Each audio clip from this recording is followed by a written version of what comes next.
The morning sun cast long shadows across the courthouse steps as Sergeant Michael Harrison adjusted his pristine Royal Guard uniform one final time. His polished boots clicked against the marble floor as he walked through the heavy wooden doors, knowing that today would change everything. The media had gathered like vultures outside, their cameras flashing and reporters shouting questions about the scandal that had rocked the royal household. Michael had served the crown for 15 years. Without a single blemish on his record, his dedication was legendary among his peers, and his loyalty to the royal family was absolute.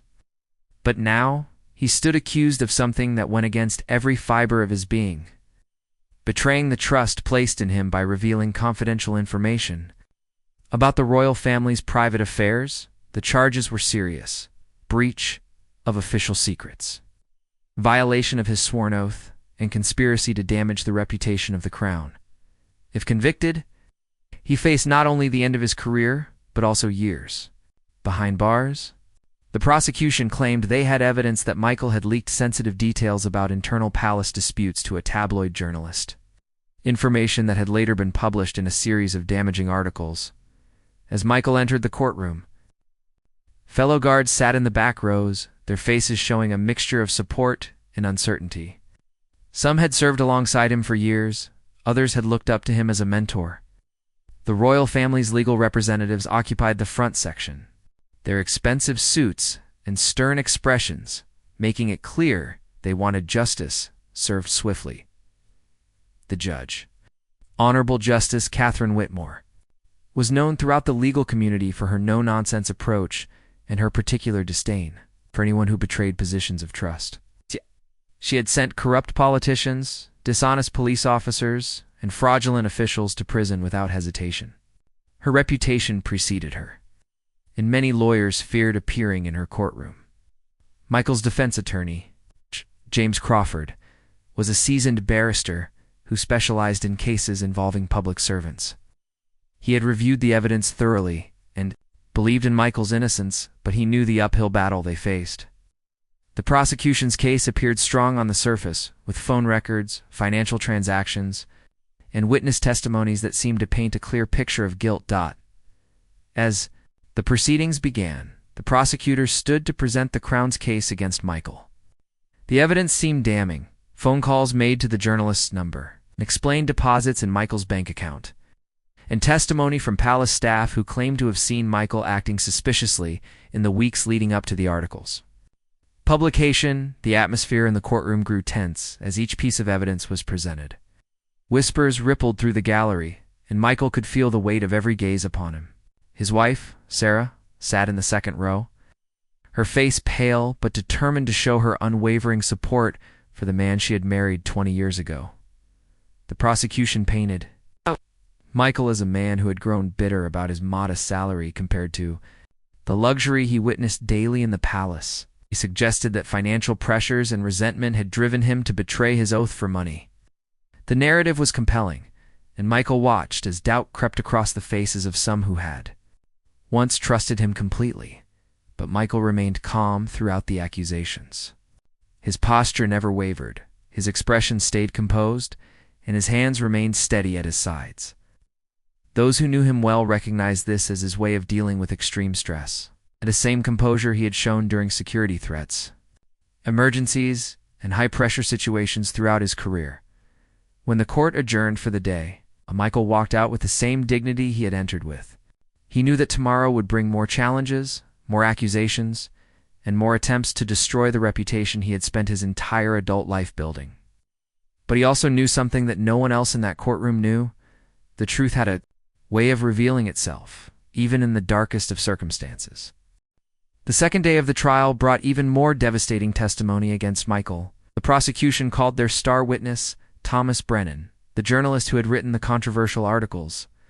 Brennan took the stand with confidence, his tailored suit and practiced demeanor suggesting he was comfortable in the spotlight that this case had brought him. Under oath, Brennan testified that Michael had approached him 6 months earlier with an offer to provide inside information about the royal family.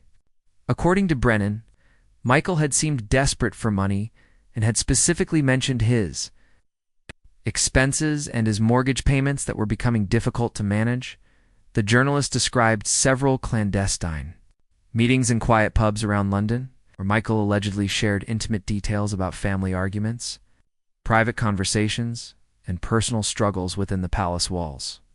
Brennan claimed that he had paid Michael a total of £15,000 over 3 months for this information, money that had been transferred through a series of intermediary accounts to avoid detection. The prosecution then presented phone records showing multiple calls between Michael's personal mobile and Brennan's number, always made during Michael's off-duty hours. Bank statements revealed deposits to Michael's account that coincided with the publication dates of Brennan's articles, creating what appeared to be a clear pattern of payment for information. Michael's defense attorney cross-examined Brennan, aggressively pointing out inconsistencies in his story and questioning his motives for coming forward. Crawford highlighted that Brennan had initially refused to reveal his source until he was granted immunity from prosecution, suggesting that his testimony might be colored by self-interest rather than truth. During the cross-examination, something interesting emerged. When pressed about specific details of the alleged meetings with Michael, Brennan's answers became vague and contradictory. He couldn't remember exact dates, struggled to recall the names of the pubs where they supposedly met, and his descriptions of Michael's appearance and mannerisms seemed oddly generic. The defense also revealed that Brennan had a history of fabricating sources for his stories, something that had nearly cost him his job 3 years earlier. This revelation caused a stir in the courtroom and planted the first seeds of doubt about the prosecution's case. But the most damaging testimony came from palace staff members who claimed to have witnessed Michael's suspicious behavior. Margaret Thornton, a senior housekeeper who had worked at the palace for 25 years, testified that she had seen Michael photographing documents with his phone on 2 separate occasions. Another staff member, James Mitchell, a junior guard who had worked under Michael's supervision, claimed that Michael had asked him unusual questions about the royal family's private schedule, and had seemed particularly interested in information that wasn't related to security matters. The testimonies painted a picture of a trusted guard who had gradually become more curious about matters outside his official duties. The prosecution argued that this curiosity had eventually turned into a systematic effort to gather information for profit. Michael listened to each accusation with the same calm demeanor he had maintained from the beginning. His training had taught him to remain composed under pressure, but those closest to him could see the subtle signs of strain. His jaw tightened slightly when Margaret Thornton spoke. His fingers drummed once against his leg when James Mitchell described their conversations. Sarah Harrison watched her husband from the gallery, knowing him well enough to recognize that he was fighting an internal battle. She had seen him deal with genuine threats to the royal family's safety, and she knew that he approached every challenge with methodical precision. His calmness wasn't indifference. It was the focused concentration of a man who was carefully analyzing every word spoken against him. During the lunch break, Crawford met with Michael in a small conference room adjacent to the courtroom. The attorney's expression was grave as he reviewed his notes from the morning's proceedings. The evidence was circumstantial but compelling, and the witness testimonies were creating a narrative that would be difficult to overcome. Crawford explained that they needed to present their defense carefully, focusing on the inconsistencies in the prosecution's case while avoiding any appearance of desperation or panic. Michael nodded calmly and asked specific questions about each witness's testimony, pointing out details that didn't align with his knowledge of palace procedures and protocols. His analytical approach impressed Crawford, who had seen many defendants crumble under similar pressure as they prepared to return to the courtroom. Michael straightened his uniform and checked his appearance in the small mirror on the conference room wall. He looked every inch the dedicated soldier he had always been, and despite the mounting evidence against him, his resolve seemed unshakable. The afternoon session would bring more challenges, but Michael Harrison was prepared to face them with the same dignity and composure that had defined his entire career. He had served his country and his crown faithfully for 15 years, and he wasn't about to let false accusations destroy everything he had worked for. The third day of the trial marked a turning point that no one in the courtroom expected. Justice Whitmore had grown increasingly impatient with what she perceived as Michael's arrogant silence. Throughout 2 days of damaging testimony, he had shown no emotion, offered no visible reaction, and maintained an almost military bearing that she interpreted as defiance. During the morning session, as more evidence was presented against Michael, Justice Whitmore made several pointed comments about defendants who showed no remorse for their actions. Her voice carried a sharp edge as she addressed the courtroom, making it clear that she expected some acknowledgement of wrongdoing from those who appeared before her bench. The prosecution continued building their case with forensic evidence. Technology experts testified about metadata from photographs found on Michael's phone that allegedly showed classified documents.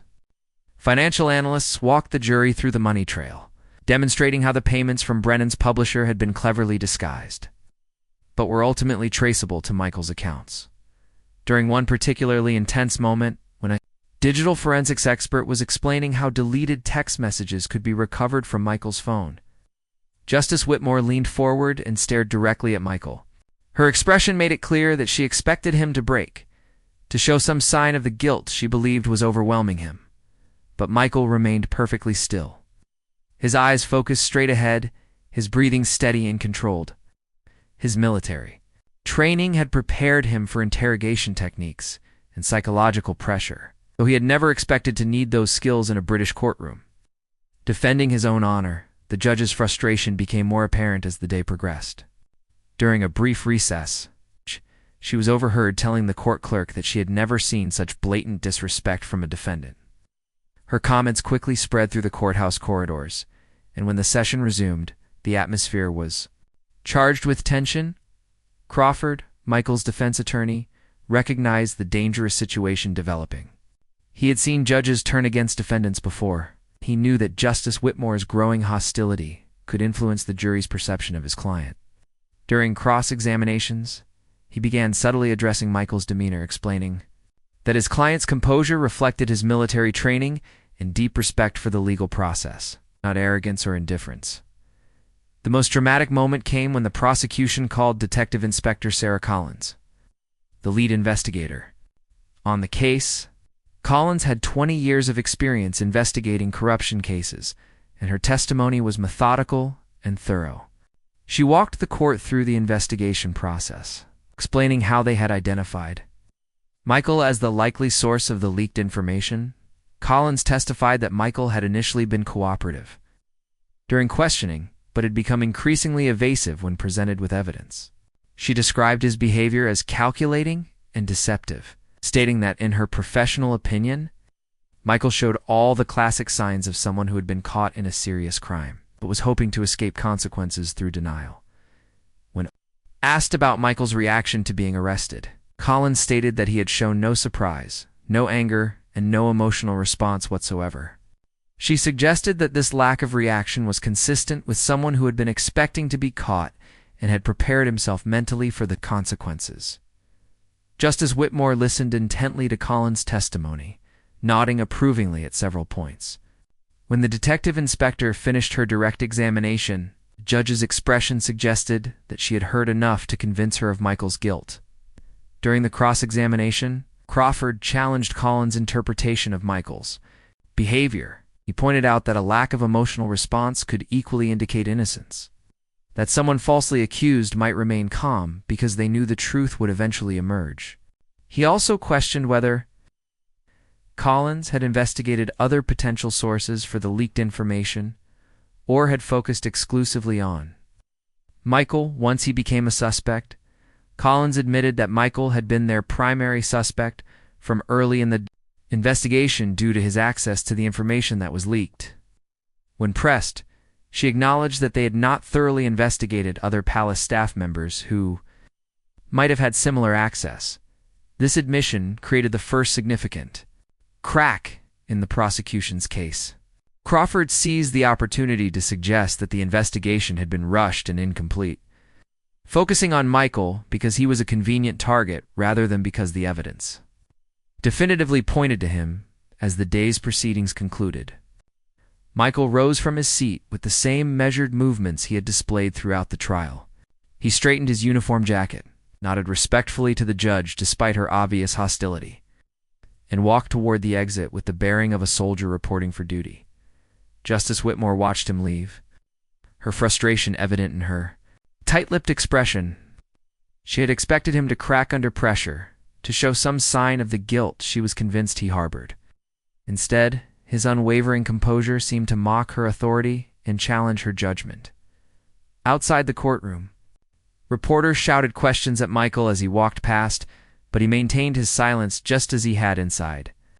Sarah Harrison linked her arm through his, and together they faced the crowd of cameras and microphones with the same dignity that had characterized Michael's entire defense.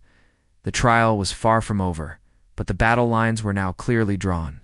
On one side stood a judge convinced of the defendant's guilt and frustrated by his refusal to show remorse. On the other side stood a man whose military training and personal integrity had taught him that the truth was worth defending, regardless of the personal cost. The fourth day of the trial brought the most explosive moment yet, when Justice Whitmore finally reached her breaking point. The morning had begun with more technical testimony about digital evidence, and throughout each presentation, Michael maintained his characteristic silence and composure. His unwavering calm had become a source of fascination for court observers and a growing irritation for the judge. During a brief adjournment, Justice Whitmore called both attorneys to the bench for a sidebar conference. Her voice, though, kept low, carried an unmistakable edge of frustration as she addressed Crawford about his client's demeanor. She suggested that Michael's behavior was showing contempt for the court and that his silence might be interpreted as an admission of guilt. Crawford respectfully defended his client's right to remain composed and pointed out that Michael was under no obligation to display emotion or provide commentary during the prosecution's case. The attorney's calm but firm response only seemed to increase the judge's irritation, and when the proceedings resumed, her mood had darkened considerably. The breaking point came during the testimony of Dr. Rebecca Matthews, a forensic accountant who had analyzed the financial transactions in question. Dr. Matthews was explaining the complex trail of money that allegedly connected Michael to the journalist's payments when she made an error in her calculations. Confusing. Two different account numbers in her presentation. Crawford immediately objected to the testimony, pointing out the mistake and requesting that the witness be allowed to correct her statement. The objection was routine and professional, exactly the kind of intervention any competent defense attorney would make. However, Justice Whitmore's response was anything but routine. She turned her full attention to Michael, her eyes blazing with barely controlled anger. Her voice rose as she addressed him directly, ignoring the fact that the objection had come from his attorney, not from Michael himself. The courtroom fell silent as everyone recognized that something unprecedented was about to happen. Justice Whitmore's words cut through the tense atmosphere like a blade. She accused Michael of showing complete disrespect for the court, for the legal process, and for the serious nature of the charges against him. Her voice grew louder as she spoke, and her face reddened with anger that had been building for days. Then came the moment that would shock everyone present and ultimately change the course of the entire trial. Justice Whitmore leaned forward, pointed directly at Michael, and delivered a threat that reverberated throughout the packed courtroom. She told him that if he continued to show such blatant disrespect for her court, she would hold him in contempt and send him directly to jail. Regardless of the outcome of the trial, the gallery erupted in whispers and gasps. Several reporters frantically scribbled notes, recognizing that they were witnessing something extraordinary. Crawford started to stand, preparing to object to what was clearly an inappropriate outburst from the bench. But what happened next left him speechless. Michael Harrison slowly rose from his seat. Every eye in the courtroom fixed on him as he stood at full attention, his posture perfect, his expression unchanged. The silence was so complete that the sound of his chair pushing back seemed to echo through the room. For a moment, it appeared that Michael might finally speak, that the judge's threat had broken through his composed exterior. Justice Whitmore leaned back in her chair, a look of satisfaction crossing her face as she waited for what she assumed would be an apology or plea for mercy. Instead, Michael did something that stunned everyone present. He executed a perfect military salute, holding it for exactly 3 seconds as protocol demanded. Then, with the same measured movements that had characterized his behavior throughout the trial, he sat back down and resumed his previous position. His hands folded calmly in his lap, his eyes focused straight ahead. The gesture was subtle but powerful. It was respectful but not submissive, dignified but not defiant. It acknowledged the judge's authority while simultaneously demonstrating that Michael's composure came from discipline and training. It's not from arrogance or contempt. The salute spoke volumes about the man's character and his deep-seated respect for proper protocol. Even in the face of what many observers would later describe as judicial misconduct, Justice Whitmore's face went through a series of expressions: surprise, confusion, and then embarrassment as she realized that her outburst had been inappropriate, and that Michael's response had highlighted her loss of composure rather than his. The contrast between her emotional explosion and his dignified reaction was not lost on anyone in the courtroom. Crawford seized the moment, rising to address the court with careful diplomatic language. He acknowledged the judge's concerns about courtroom decorum, while pointing out that his client had shown nothing but respect for the legal process. He suggested that Michael's military background had instilled in him a deep reverence for authority and protocol, which explained his composed demeanor throughout the proceedings. The defense attorney's words were chosen carefully to give Justice Whitmore a way to retreat from her position without completely losing face. He emphasized that Michael's silence was not disrespect, but rather the behavior of a man who trusted in the justice system and believed that the truth would ultimately prevail. Several members of the jury were visibly moved by Michael's response to the judge's threat. The simple salute had communicated more about his character than hours of testimony ever could. It demonstrated respect, discipline, courage, and dignity under pressure, qualities that seemed inconsistent with the portrait of a greedy, corrupt guard that the prosecution had been painting as the court recessed for lunch. The atmosphere had shifted dramatically.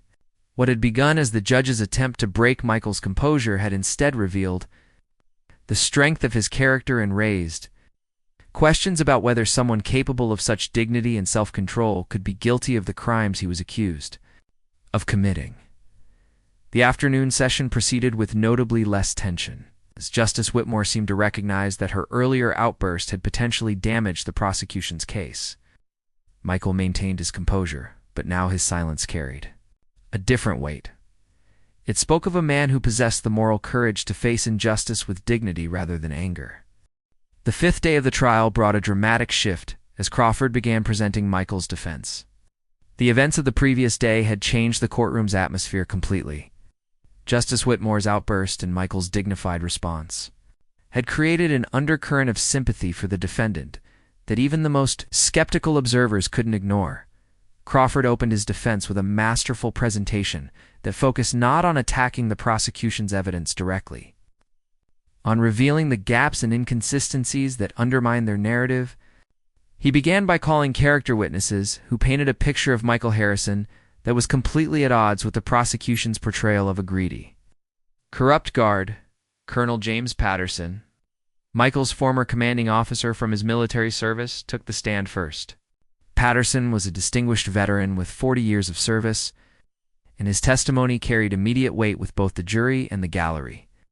He described Michael as one of the most honorable soldiers he had ever commanded, a man whose integrity was beyond question and whose loyalty was absolute. Patterson recounted specific incidents from Michael's military career that demonstrated his character. During a deployment in Afghanistan, Michael had discovered that another soldier was selling military supplies to local black market dealers. Despite the fact that reporting this would create enemies and potentially put him in danger, Michael had immediately brought the information to his superiors, refusing to be swayed by offers of money or threats of retaliation. The colonel also testified about Michael's behavior during a training exercise, where he had been offered a significant sum of money by a defense contractor to provide information about military procurement processes. Michael had not only refused the bribe, but had reported the attempted corruption, leading to a full investigation that ultimately prevented a major fraud against the government. These testimonies created a powerful contrast to the prosecution's theory that Michael had betrayed his oath for financial gain. Patterson's words carried particular weight because he spoke from personal experience, describing a man whose actions under pressure had consistently demonstrated unwavering integrity. Crawford then called Sarah Harrison to testify about her husband's character and their family's financial situation. Sarah spoke with quiet dignity about their 20-year marriage, describing a man who would always put duty and honor above personal gain. She acknowledged that money had sometimes been tight, especially with their daughter's university expenses approaching. But she testified that Michael had consistently refused opportunities for additional income that might have created conflicts of interest with his duties. Sarah's testimony was particularly powerful when she described Michael's reaction to being accused. She told the court that his first concern had not been for himself or his career, but for the potential damage the accusations might cause to the royal family and the institution he had served faithfully for 15 years, even in the face of personal disgrace. His primary worry had been about letting down those he had sworn to protect. The defense then presented evidence that the prosecution had overlooked or dismissed. Crawford called Dr. Amanda Foster, a digital forensics expert who had conducted an independent analysis of Michael's phone and computer. Dr. Foster's findings contradicted several key pieces of the prosecution's technical evidence. Her analysis revealed that the metadata on the alleged photographs of classified documents had been altered, suggesting that the images had been manipulated or planted on Michael's device. The timestamp data showed inconsistencies that indicated the files had been created after Michael's phone had been seized by police, making it impossible for him to have taken the photographs himself. Dr. Foster also discovered that Michael's phone had been remotely accessed multiple times in the weeks leading up to his arrest, suggesting that someone else had been using his device to communicate with outside parties. This revelation sent shockwaves through the courtroom and raised serious questions about the integrity of the evidence against him. Crawford then presented financial records that told a completely different story from the one the prosecution had constructed. While it was true that deposits had been made to Michael's account around the times of the article publications, Crawford showed that these deposits came from entirely legitimate sources: a partial inheritance from a deceased aunt, returns on investments Michael had made years earlier, and delayed pension payments from his military service. The defense attorney methodically dismantled each piece of financial evidence, showing how the prosecution had constructed a narrative of corruption by selectively presenting information while ignoring the full context of Michael's financial records. Bank statements going back 5 years showed a pattern of careful financial management and legitimate income sources that contradicted any suggestion of financial desperation.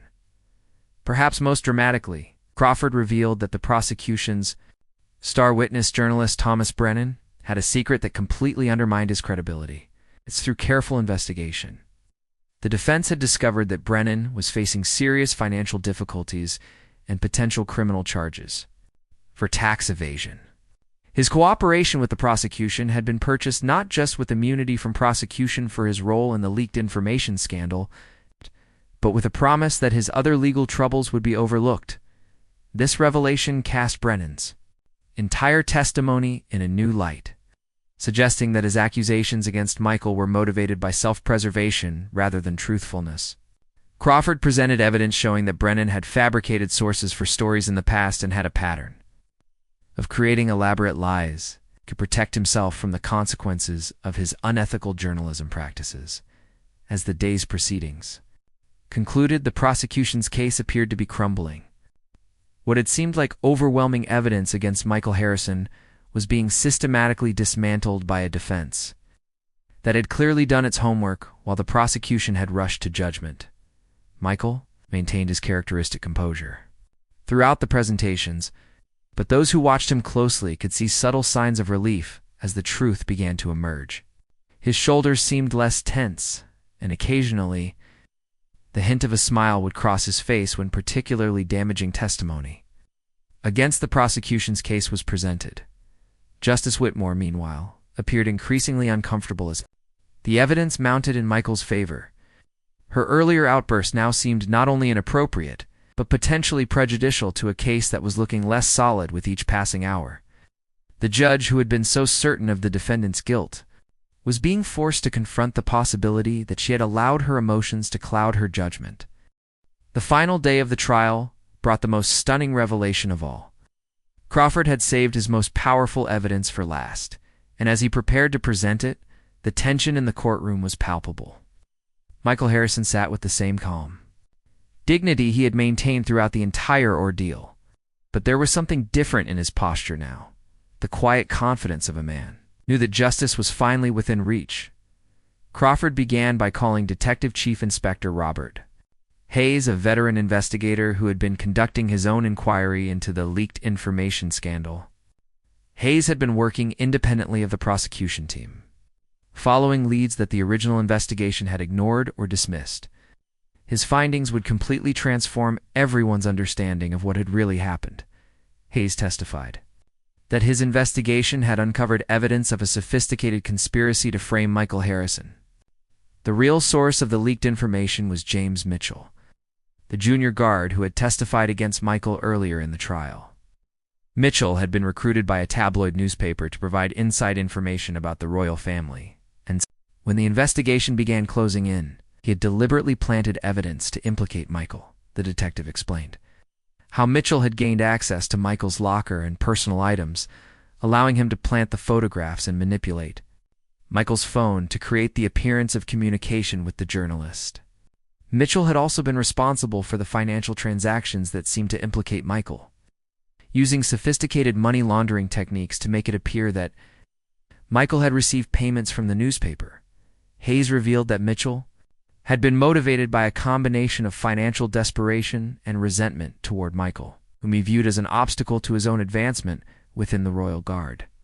Mitchell had gambling debts that threatened his career and his family's security, making him vulnerable to recruitment by unscrupulous journalists willing to pay for inside information.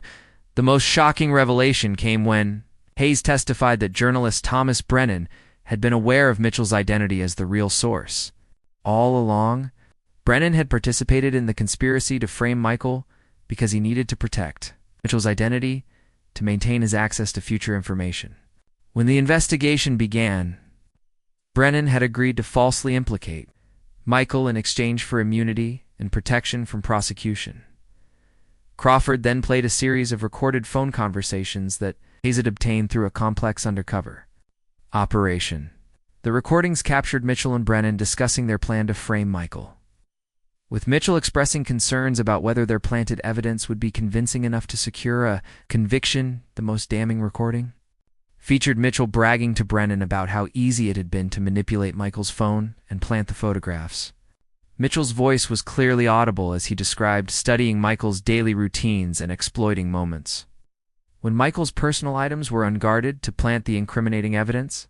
As these recordings played in the courtroom, the reaction was immediate and intense. Several jury members gasped audibly, and whispers rippled through the gallery as the full scope of the conspiracy became clear. Justice Whitmore's face showed a mixture of shock and embarrassment as she realized how completely she had misjudged the situation. Michael Harrison's reaction was perhaps the most remarkable of all. Despite learning that he had been the victim of an elaborate conspiracy designed to destroy his life and career, he showed no anger, no desire for revenge, no emotional outburst. Instead, he simply nodded slightly, as if this confirmation of his innocence was exactly what he had expected all along. Crawford then called his final witness, Michael Harrison himself. For the first time in the entire trial, Michael rose to speak in his own defense. His voice was clear and steady as he took the oath, and when he faced the courtroom, his bearing was that of a soldier reporting to his commanding officer. Michael's testimony was brief but powerful.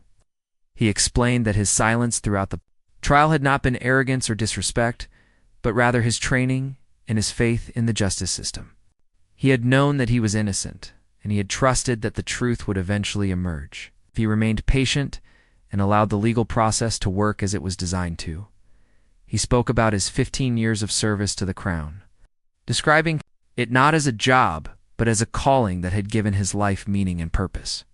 He acknowledged that being falsely accused had been painful, but he emphasized that his greater concern had always been for the damage that the scandal might cause to the institution he loved and respected.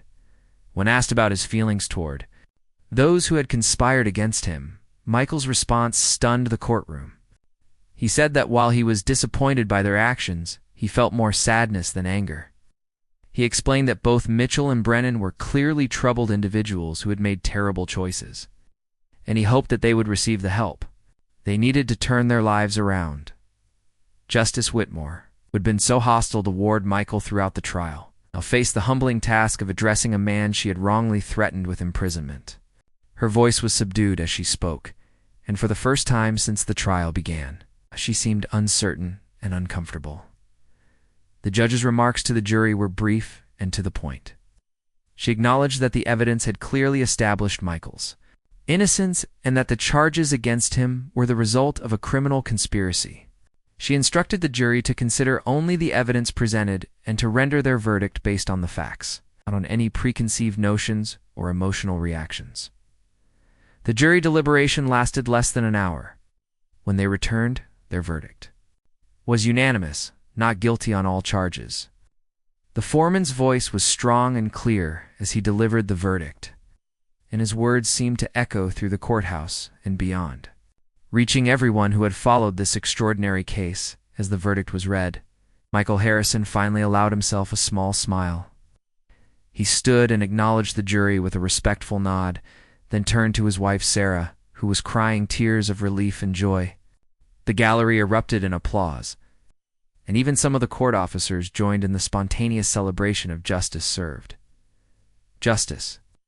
Whitmore's final words to Michael were perhaps the most important of the entire trial. She publicly apologized for her earlier behavior, acknowledging that she had allowed her frustration to cloud her judgment. She praised Michael's dignity and composure throughout the ordeal, stating that his conduct had been a lesson in grace under pressure that she would not forget. As Michael Harrison walked out of the courthouse a free man, his uniform still immaculate, and his bearing still proud, he had become more than just an innocent defendant. He had become a symbol of integrity, patience, and the power of truth to triumph over injustice. His calm resolve in the face of false accusations had not only saved his own reputation, but had exposed a conspiracy and reminded everyone present that true character is revealed not in moments of triumph, but in times of greatest trial.